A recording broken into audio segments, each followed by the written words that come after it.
All right, y'all, today is going to be a good one because it is something that every single person who has a business and even in just life in general needs to talk about, and that is sales. And right now I have a former client of mine, friend of mine, person we've been in masterminds together over the years. Jillian Murphy is joining me today, and she calls, what do you call yourself, the sales queen?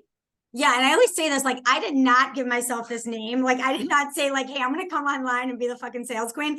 My community gave me this name. So like, let's just put that on the record right now. That's good though. Fuck, I why not? know. It's a great brand. I mean, like when anyone's like, oh, who should you work with for sales? It's the sales queen. Yeah. Yeah. I'm super excited to be here, Christina. Obviously, I've been a huge fan of you. I've loved working with you. I love being in your community, in your world. And it's such an honor to be on your podcast today. So I'm super excited to riff with you today. Cool. So give everyone, give us the 411 on the queen. Who are you? What do you do? All the things. The 411 on the queen. All right, this is amazing. So, I spent 22 years in the corporate sales space. I always say, like, it is literally all I've done my entire life is sales, built teams, built organization, built products, built brands. And unfortunately, I lost my job during the pandemic. I never thought it would happen. I was somebody who literally would have tattooed their organization's name on their forehead. Like, I was a ride or die in corporate. And when I lost my job during the pandemic, I said to myself, what am I going to do? I'm going to pull up my bootstraps and I'm going to move to the online space. And, we were during the pandemic was when everybody came to the online space. And I saw something very quick that everybody had amazing products, amazing services, amazing coaching, amazing whatever it is they were selling, but like they didn't know how to sell it. They either didn't have the skills to sell it or they were afraid of being too salesy or cringy or annoying. So I really fell into the sweet spot of helping service providers, entrepreneurs, and online coaches sell their products, programs, and services. And, I love it. Sales is like my lane. That's the only thing I really dive into. And, I'm also a mom. I'm a 2-time cancer survivor. I live in Michigan right now, getting ready to truck my life across to move to Arizona, probably by the time this episode airs. And yeah, that's kind of the queen in a nutshell. Well, there we go. So before we go into sales, why, I know you and I, before we hit record, we were talking about moving to Arizona. So like, why are you moving to Arizona? Like it's just like a different phase of your life. Oh, and today's your birthday. It is my Happy birthday. birthday. Yes. Thank you. 45 years old. Oh my God, right? 45, yes. But it's really interesting. I took a solo trip to Arizona about 2.5 months ago. And I said, I'm either gonna love it here or I'm gonna pack up my car and come right back as soon as I get there. And I have never really been away from home. I'm extremely close to my parents. I'm like probably codependent on them. I've never really been out of Michigan. And I was like, I'm just gonna go and I'm gonna see what happens. I don't really have any friends here.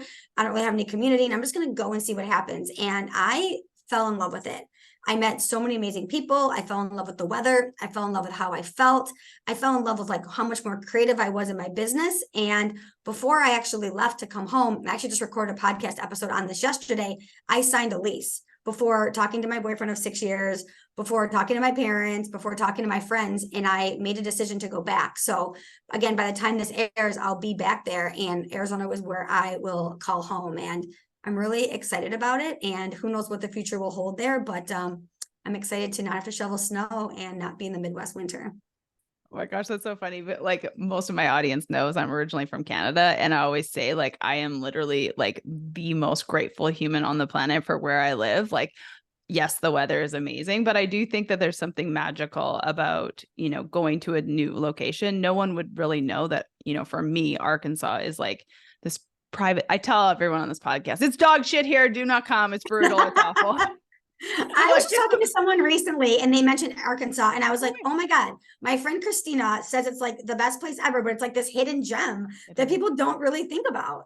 No one thinks about it. Thank God when the pandemic happened, you know how everyone was moving like Austin and Nashville and like Dallas and all that. And I was like, bitch, stay away from my state. Do not come to my state. Like, it's so cheap and it's so great. And, we're a good red state. Everyone here is just like, normal. We are happy here. Do not come over to my state. Don't ruin this. Gosh, I love that. You're like, it's terrible here. It's terrible. Do not come. No, it's horrible. But, I think one of the things that you said that I think would be, obviously this podcast is about making decisions, confidence, and we'll dive into sales. But like something cool that you said that I know probably exactly why you signed the lease before you actually told everyone is just so no one kind of talked you out of it. I always say that, when there's, skin in the game, something on the line, a lot of people show up to that. And so for you, I'm sure, tell me if that feels true to you. Yeah, there was a couple of things I actually talked about in my podcast episode. And one of it was I knew that if I signed it there, once I came home and I came back to my safety net, right, to Jason, my parents, my friends, it would have been very easy for me to be like, I'll just put it off. I'll put it off until next year or 5 years from now or 10 years from now when, we retire or whatever it was. But I knew that I needed to decide, like you said, before I actually came home. And, I created a movement about 6 months ago and it's called Be Her Now. And we have like incredible merchandise and I talk about it all the time. And I said to myself when I was in Arizona, I need to be her now, like the future version of me that wants to live this life of living in a place that they love or being creative. Like she lives that life now. She doesn't wait for it. And, I had to make that decision while I was there. And it was really hard decisions and decisions I had to decide to have once I got home, because once I got home and I decided that I was going, that's when the hard work happened, talking to my parents, talking to my partner, talking to my daughter, talking to all these people. And I had to stay true to what I decided. And the other thing that you kind of talked about was once I told people that I was doing it, especially there, I was like committed. And then once I started to tell people here, so I recorded a podcast when I was still there and it aired the week I came home. And on that podcast, I said, this is like the announcement that I'm moving to Arizona. And then that podcast came out. So I was like, I've said it. I've said I'm moving. I've said I'm going. So like I had so much skin in the game of like, hey guys, I'm coming back. And like my entire community now knows that I'm going. Versus like, I don't know, I'm just gonna like, I kind of want to go, maybe I'll go back home and like tell about, like there was two big things that I decided. And I think that's the only reason why I'm going back. Because even today I was like, oh my God, like it's tomorrow. Like it'd be so easy to be like, I'll just stay, but I've committed to it. And I've told like everybody that I'm going. Like I literally couldn't go at this point. 100%. And that, yeah, 100%. Even if I come home next week, I have to go next week and just go. Yeah, exactly. Yeah, like 100%. You have so much skin in the game. You've told everyone, you've committed, you've made this massive investment. Like you've done all the things, so you can't go back on it. Like, decision, faith, and action, the three things that I talk about. You made the decision and you're taking the action now. And so many people just like do not understand how powerful what you did was. You put so much on the line that you couldn't go back on it. Can you? Yes. But like also too, everyone fucking knows. And there's so much more quote unquote pressure for you to do it now. And it's that good type of pressure. Like, you want this, like, be her now. I mean, I'll be honest. I feel like that's a great one because I really feel like I fucking do that every day. Like every fucking day. Like I literally live the life that I say it on this podcast. I say it on my social media. Like I fucking live the life that I want to lead every single day. Like there is nothing that I'm waiting for. I'm not waiting to be happy. I'm not waiting for the money. I'm not waiting for the relationship. Like I am not waiting for fucking shit. I'm living it now. And like, God forbid I die tomorrow, but like and I'm sure you go through this too. Like you get on these, I know you don't do sales calls. I always do sales calls, but like you always hear the people like, when I lose the weight, when I get in the relationship, when I make the money, when I'm like, oh my God, y'all have missed the fucking point. Yeah. I had a line in my podcast episode where I remember being in Arizona and I had said to Jason, like, I am obsessed with the weather here. Like, I love it. It's so beautiful. And I had sent him a picture and it was like the mountains or whatever. And he had said, well, when I retire, we can move there. And I was like, no, like, I'm not waiting because I could literally walk outside tomorrow and get hit by a bus, right? Like I'm a 2-time cancer survivor, like knock on wood, like who knows what my future is going to look like. Like I want to live that life today and I want to live that life now because we don't know what our future holds, right? And why wait and live a life in 20 years from now when we could live it literally today or now. So, it's just a really important message. And just like you, we talk to our clients all the time about making big ass moves, scary moves, bold moves, all those things. So it's like, how can I sit here and not make big decisions and make big moves and expect the people in my community that I'm leading, just like you, to not do it either? It's like, I'm going to be a leader and I'm going to go first. Yeah, absolutely. 100%. And I mean, I think one thing that Jill's saying that I think is helpful to know is she's still scared. She's still nervous. Like, I mean, I cried like 3 times today already. Yeah. Like, you're still scared. You're still nervous. I mean, today we did released our 150th episode of the podcast. Thanks. And, one of the things that when I was recording that, one of the things that I said was, oh my gosh, I'm like, you said congratulations. I said thanks. Lost my complete train of thought. I'm pretty sure on that podcast I said I always feel like a douchebag because I always lose my train of thought. I can usually like come back to it pretty good. Yeah. But one of the things that, about like just deciding, again, I've totally lost my train of thought. Fuck, where was I going with that? The podcast episode, 150 episodes. I know, but why? We were talking about. I don't know. Sorry, I said congratulations. I'm like, yeah. Oh, being scared, being scared. Being scared. There we go. Being scared. I mean, one of the things about that's exactly what I was going to say. Thank you for being scared. Yeah. When I transitioned from doing masterminds, I know you do a ton of masterminds, but at the beginning of this year, when I transitioned to just doing one-on-one coaching and doing my membership coaching and full-time coaching, I was still scared, but I still did it. And that's exactly what Jillian's talking about is she's scared to move to Arizona. She's scared to take these big leaps, but she also knows that she has to trust herself to be able to do the big, scary things. Cause like, what the fuck? Like, if you don't like, I guess, do you feel like this sometimes when you just like witness people just like sitting in their bullshit? And like, I'm pretty kind, but sometimes I'm also aggressive, but sometimes I'm like, you're just sitting in your absolute bullshit of why you can't do something when it really comes down to just making a fucking decision. Yeah, I think that that's really true. And I want to share a story on your podcast. Hopefully it's okay. So from the time that I actually signed my lease in Arizona to actually today, I have actually gotten a health diagnosis. And several of my doctors have said, you can go to Arizona, but this is going to be a lot harder to tackle alone. So that has also been a huge thing that's been hindering me.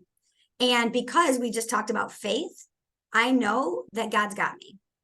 And God is going to know you were a person of faith. I didn't know that. Okay. I'm loving this. And God's got me and he's going to take care of me and he's not going to let anything happen to me. Amen. So while my parents are saying like, hey, the doctors have said like, this is going to be a hard cross to bear. I'm like, he's not going to give me anything harder than I can't bear. And he's going to keep me safe there. So it would have been even easier the last couple of weeks to be like, well, now I got this health diagnosis. I can totally be like, I don't have to go. And that would have been such an easy out because I literally had a permission slip, but I'm still deciding to go. And I'm also leaning so much on my faith that I'm going to be okay there. That's so good. And it's so true. Like, I mean, if everyone could just make the decision like Jill did, take the fucking massive amounts of action and have the faith that it's going to work out, like you're going to be great. Could be like literally the best decision of your life. And you'll never know unless you tried. You will never know. Worst case, come fucking back home. If I didn't like what I was doing, fuck, I'll change it. Like there's no like gun to your head, guys. But unless you make a decision, unless you try something, you're never going to fucking know. Yeah. And that's what I kept saying. I was like, I have to go because I'll never know. And even today I was changing my insurance over and I was like, so like, if I decide in like 6 months to come back, I can change it back. Right. And they were like, yeah, you could change it back because again, I don't know if I'll be there 6 months, 6 years, 60 years, but I'm going to go and I'm going to try it and I'm going to see what that looks like. Absolutely. Cool. So going back to sales, one of the things that you said is you came into the online space. And I actually remember this because one of the things that Jillian did, and you've always stuck out to me as this person, the couple things. Number one, there was one thing that I looked at you and I was like, this bitch is ballsy. I see what she's doing. And I think you know what I'm going to talk about. Yeah, but for sure. I'm going to still do it to this day. Yeah, exactly. And this bitch is ballsy. And I was also too, like very much like good girl. But one of the things that you did in the beginning is you went from corporate to the online space and you're like, I'm just going to do this online space. And I remember you telling me, and I was kind of like, ooh, I don't know if I like that because you said, I'm just going to do this online space. But this goes back to, this is a positive thing. But you said, I've come from corporate. I'm just going to do this online thing. I'm going to make some money and then I'm going to go back to corporate because that's what I'm supposed to do. And I was kind of like, oh my gosh, I don't know if I like that because I really want you to be all bought in on this. But the cool thing is now you're all bought on this. Like you're 100% all in on this. So I thought that was really cool when I witnessed that. But one of the things that Jillian did is I knew that she had confidence in the beginning. And here's the reason why. She was willing to bet on herself and invest in multiple masterminds, multiple groups. She was always willing to be like, all right, even with my group, like, and once I say this, you'll probably be like, yeah, I fucking did it. You were always investing in everyone else's group. You were always you were put your money where your mouth is. You're like, I'll join your group. I'll join your group. I'll join your group. And you spent, oh God, I'm sure you know the amount of money, like tens of thousands of dollars. Tens of thousands of dollars at a point, you guys, that I had just lost my corporate job. Yeah. So I didn't have, like, I wasn't making the money I'm making now in coaching, but I was like, how can I get there quicker? Yeah. And it's exactly what Christina's about to say. Yeah, you literally joined everyone's fucking group. I don't even know if you liked everyone that you were joining, but you were just joining everyone. I liked you, but not all of them. Well, thank you. But you know what I mean? Like, I don't even, like, that was a part of it. But I think one of the things that she was like, okay, this person has been doing this a minute longer than me, or this person knows one thing that I don't know that's going to lessen the time it takes me to figure this out.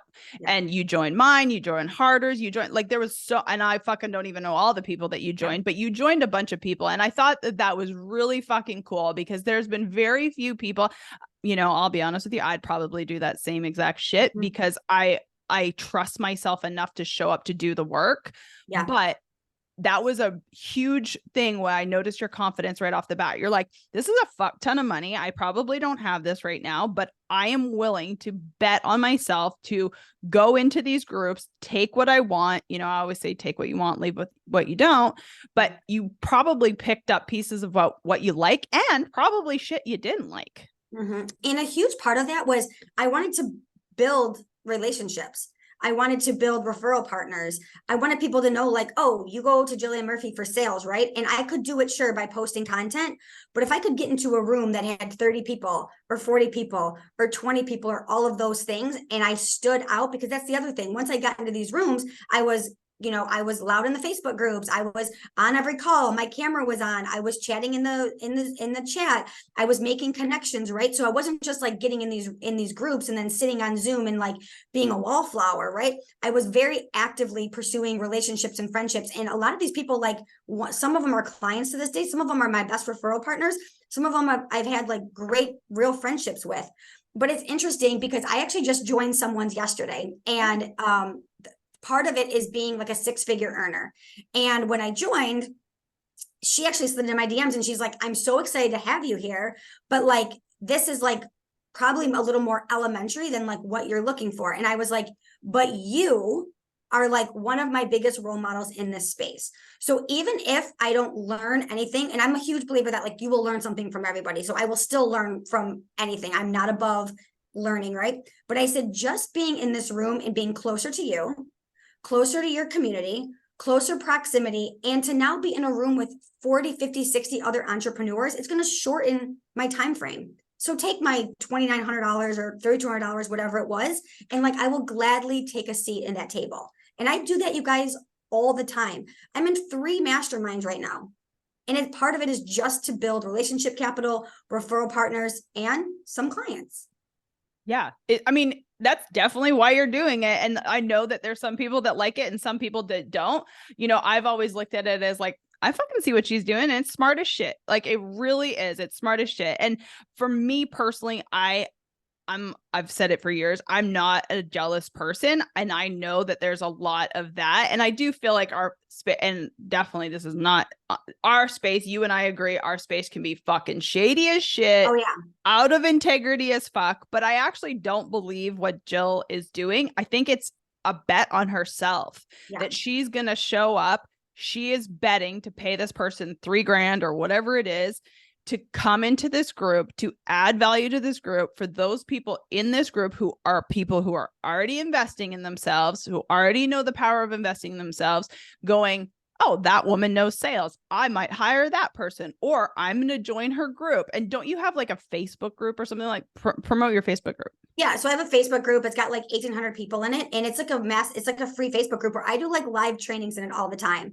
And the other part about this too, and I'll really talk about like the strategy behind it. A lot of the groups that I join, like a lot of the masterminds that I join, I know, and this is not true for Christina, because Christina's a sales fucking ninja. So that was not at all while I did it. But a lot of these groups that I join, sales is the missing piece in their program. Oh, I agree with that wholeheartedly. Right? Like they're teaching mindset, they're teaching content, they're teaching all the things. But then at the end of the 6 week, 12 weeks, whatever it is, these people don't know how to sell it. And now what's happened is I've been in relationship with them for 3, 6, 9, 12 months. And then I have to take this product to market. And I'm the obvious and only real choice of who's going to help them sell it. So I'm very particular too of like, well, they're not teaching sales. So I'm not going into like other sales programs and looking to like take another sales coaches program. I'm looking to see like, where's the gap in this that sales is not being taught? And I can now help them in that once they get out of this program. Yeah. Because I mean, I remember when I think you sent me a message on one of my stories or something like that when I was selling that sales webinar I did a while back. And so the reason why I did, and I've talked about it on this podcast, the reason why I did that sales webinar is I had a brand new team member who had never done a webinar with me because I haven't done them in 2 years, over 2 years. So I was like, oh, I'll just do a fucking sales webinar because no one knows fuck all about sales or whatever. Yeah, they don't. And every single day I did a post and 3 stories where I was selling that sales webinar, and I did it until the very last minute before. And like, it was funny. I think 3 people joined within the last 12 hours because again, I was willing to sell it until like the very last second. Yeah. And you said to me, you're like, no one asked for the sale. Like you commented on a story or something like that. No. You're like, no one ever asked for a fucking sale. And I was like, it's true. It's literally it. I was just on one of my mastermind calls yesterday, and one of the girls was, talking about her program. In your mastermind? In my mastermind, yeah. And one of them was talking about how her program has kind of fizzled. And I was like, how long did you talk about it? And she was like, I've been talking about it for 2 weeks. And I was like, babe, I want to know that it fizzles after a year or even after 2 years. Like this online space is so loud. Trust me, I'm like a sales expert. The way that I sold 2 years ago is not how I can sell today because it's louder, it's busier, people are more aggressive, people have spent a shit ton of money already. Like it's harder to sell today than it ever really has been. So it's like, how are you going to stand out in the market? And part of it is like, you really have to ask for like, can I help you? Right. So it's like, hey, if you're struggling with something, let me help you. I think that's a huge part of it. And people are just afraid to ask. I mean, the amount of people that say to me like, oh, I don't really want to talk about my offers. I don't want to be cringy or salesy or annoying. It's like, you're also not going to make any fucking money. Like you're not going to make any money because the people that are a little more loud or a little more aggressive or just a little more confident in their stuff, they're going to be the people that people are going to want to go to. 100%. Like this is why I've said confidence is like one of the biggest pieces ever. And you have to be confident enough to sell your fucking shit. Like confidence and sales, like they go very much aligned because you have to be willing to know that you are good, that you have to be willing to know that you can solve a person's problem. And you have to be willing, just like Jill said, you have to be willing to tell them, you know how to solve their fucking problem. Yeah. And confident enough to be detached that like, it's not about you when things don't work out. Right. So it's like, if you launch something and it doesn't work out well, like I know, like I'm still great at what I do, regardless if somebody buys it or not. If I launch a mastermind and 2 people join, I know I'm still fucking amazing at sales. They just haven't caught up yet. Right. Totally. I agree with you. They haven't got the memo yet. They'll catch up. But it's like, I'm still confident in my ability to help people. So it's like, don't take it personal, like really work on that confidence stuff with Christina. Then when, you start getting no's, because you will, then you're like, hey, it's okay. Like they'll come back or they'll be back around. So what are the top 3 main things that you see when it comes to someone? So, like a lot of my clients, like, I can look at I'm like, hey, just before you post anything, send it to me. Let me look at it. And what are you seeing in regards to, we'll talk about kind of 2 things here. Number 1, what is the top 3 things you see when it comes to sales? Yeah. Issues. So some sales issues, like what are people struggling with when it comes to sales? Like let's give people 3 tangibles that they can look at in their sales process. Yeah. So I think the biggest tangible is really looking at wherever you're marketing, right? If it's on LinkedIn, if it's on Instagram, if it's on TikTok, like whatever your platform is, and asking yourself, if I landed on your page today as a stranger, would I know what you did? Like within 3 seconds, would I know? Or is it a Bible verse and a picture of your cat and maybe a picture of your smoothie? And I got to scroll down 17 graphics to be like, oh, she's a mindset coach, but like, what kind of mindset coach, right? Like, I think we need to be so like bold in what it is that we do. And I don't think that people understand, like, you have to be repetitive and you have to be bold in your messaging and your marketing. I think that's like lesson number one. So again, go to your page, ask someone, hey, when I look at my phone, could you tell what I did? And if you can't, then that's like the first piece of action. Number two is not giving stuff enough time to see if it actually works, and then Yes. changing it.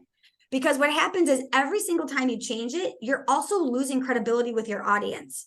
If you're like, now I have a membership and I have a mastermind, then I have one-on-one coaching, now I have network marketing, right? Like, I'm in the network marketing space, you guys. I never talk about it on my Instagram because I don't want to confuse my audience. My network marketing is actually only on my Facebook because I don't want people to be like confused on what it is that I do, because you also start to lose credibility when you have a million different things that you're talking about and everything's the greatest thing on the planet, right? So it's like really getting clear and concise, and then giving stuff enough time to see if it actually works. And then I would say number three, and I don't know what Christina's take on this is, but like really following up with people. I Oh, know, fuck. yeah, I know there's 100%. like all this stuff in the universe out there that like, oh, things will just flow to you and sales will land in your lap. Like, they don't.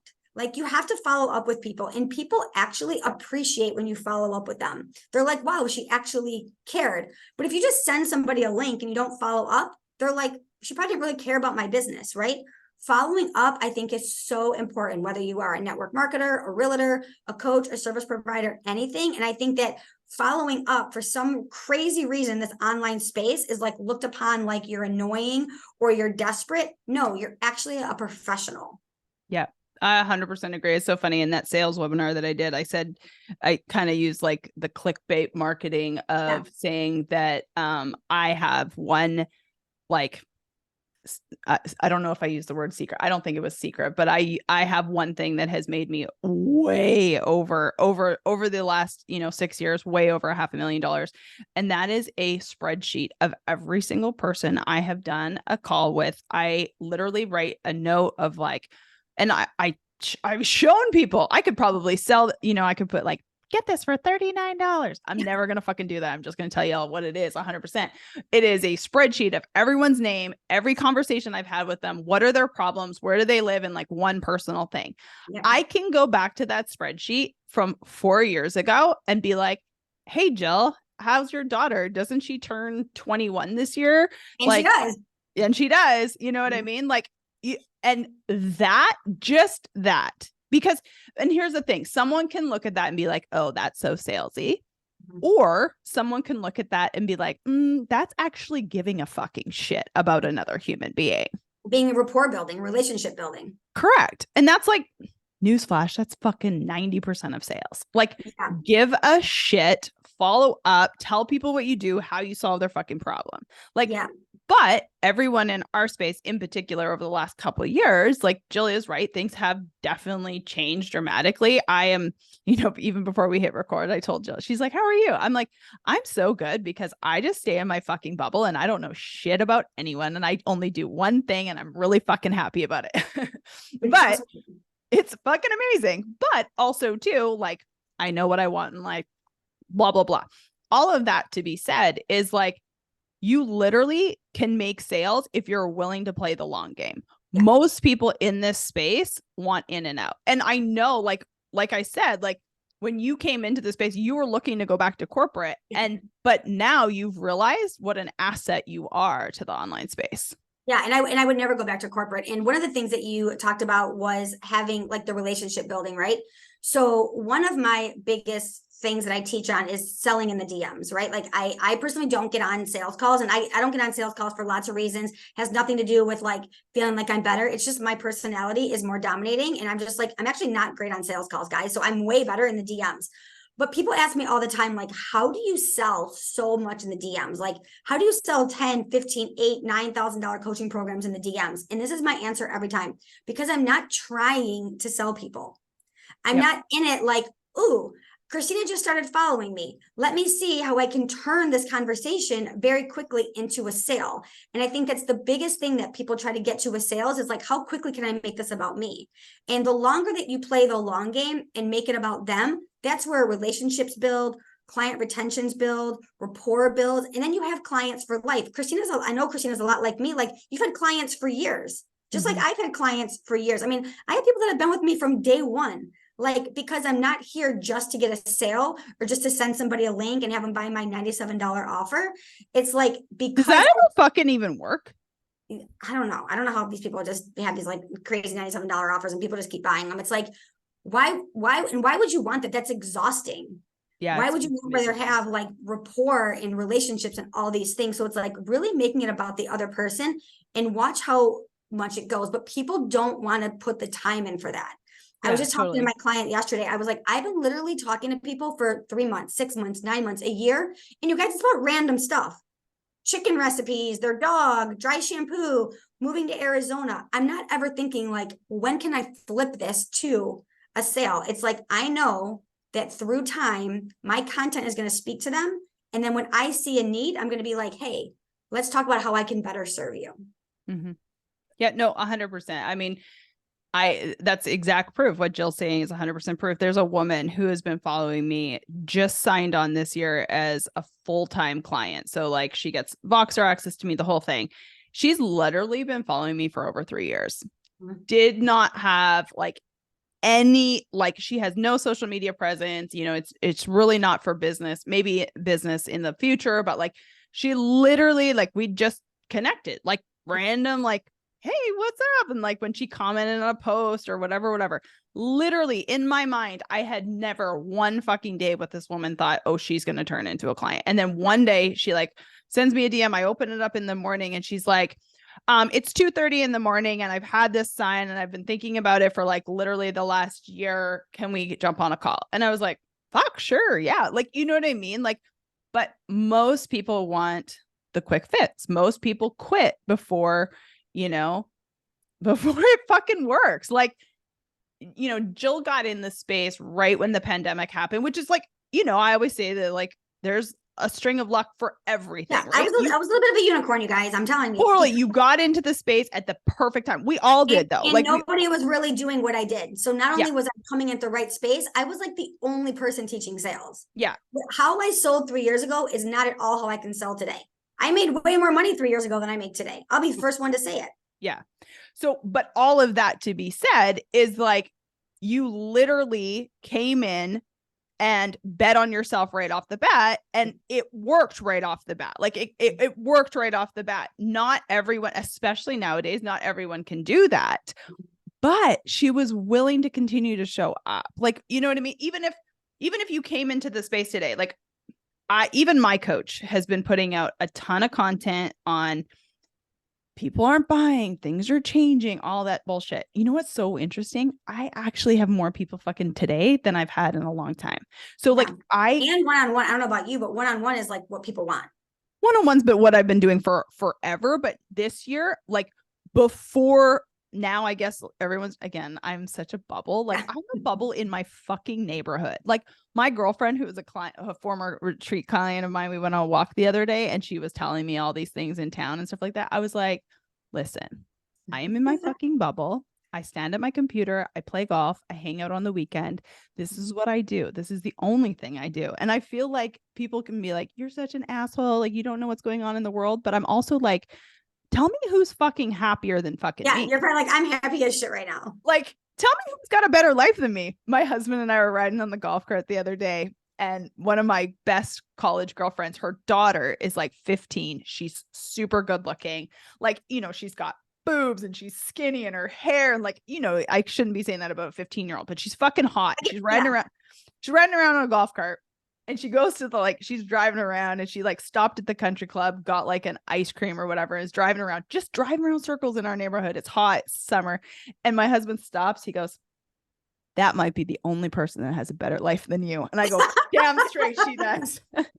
That's amazing. I also love following you guys too. You guys are like relationship goals. Like I am obsessed with the two of you. Thank you. I appreciate it. Yeah. It's in the beginning, it took a lot of work, but 20 years later, I think we're better now. And I feel like I'm better now. I feel like my business is better now. So like, this is like proof though, to people, that everyone's saying kind of like the online space, blah, blah, blah. Bitch, do not buy into that. Get in your fucking bubble, do a good fucking job, be a good fucking human and sell. Yeah. And I think just like you and I both, like we've been doing like our messaging has been very clear for the last 3 years. 100%. That is, Like, my messaging has not changed one and I have not fucking changed minute. either. Yeah. And Like, I that mean, is, to the point that like I even reuse a shit ton of content because I'm like, I'm saying the same thing that I've been saying for the same, the last 3 years or whatever it was. I think you even shared one of my reels one time because it was like, you guys, I do the same thing that I did 3 years ago. The way I get visibility, the way I get leads, the way I connect, like I don't try to change it all the time, and my messaging is literally still the same. So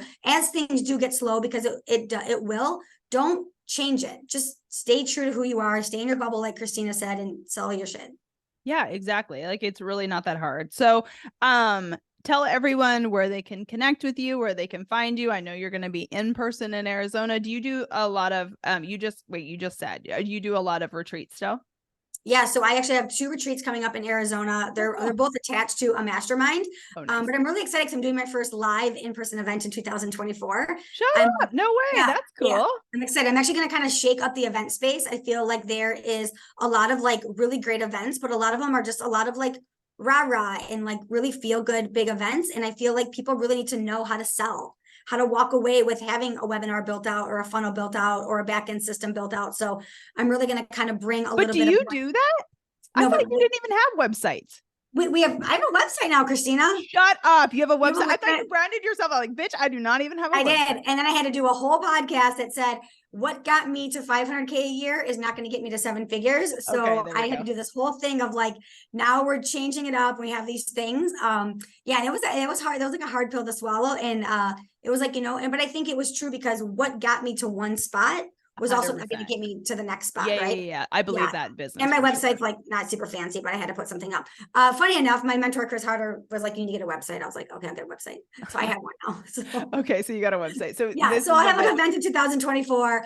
But where you can find me, honestly, you guys come over on Instagram. It's the Jillian Murphy. Come over, say hello, get to know me, slide into my DMs, and I'd love to just start a relationship with you and chat with you. Perfect. And you have a Facebook group? We have a Facebook group. It's called Selling Tips for Entrepreneurs. You guys, so much value in there. Like I literally teach in sales like 3 times a week in there. It's an incredible community. And then also I do a free networking call every single Wednesday at 10 a.m. EST time, 7 p.m. PST time. It's a great place to come, network, get to know other people. I've been doing this for almost 2.5 years. We get between 30 and 50 people on the call every single week. And it's a great time to come network, collaborate, meet referral partners, and just get your messaging and your branding out there. So the link's in my bio. Join us. It's totally free. It's my favorite call of the week. Awesome. So cool. Well, thank you for being here and me. sending you tons of love for Arizona. Hopefully it lasts forever out there. Hopefully it makes you feel better and you enjoy it and all the things. Thanks for being Thank you, here. Christina. I appreciate you.